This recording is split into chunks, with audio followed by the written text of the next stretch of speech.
امام علی علیہ السلام اللہ کے بندوں کی اصلاح فرما رہے تھے۔ اتنے میں آپ فرمانے لگے، اے لوگو، اچھے وقت سے زیادہ اچھے دوست کو عزیز رکھو، کیونکہ اچھا دوست برے وقت کو بھی اچھا بنا لیتا ہے۔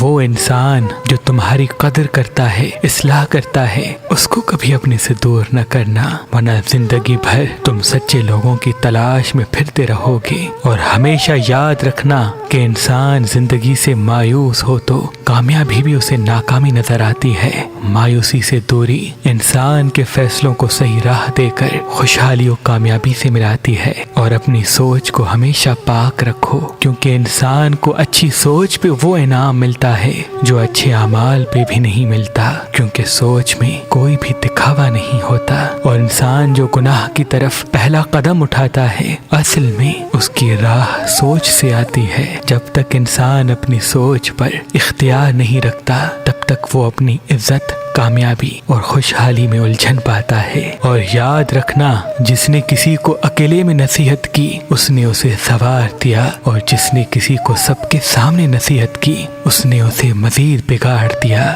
جب بھی اپنے عزیز و اقارب یا دوستوں کی اصلاح کرنا چاہو تو اس بات پہ غور کرنا، وگرنہ تم اپنے ہی ہاتھوں سے اپنے عزیز و اقارب اور دوستوں کو گوا بیٹھو گے، اپنے عزیز و اقارب اور دوستوں کو گوا بیٹھو گے۔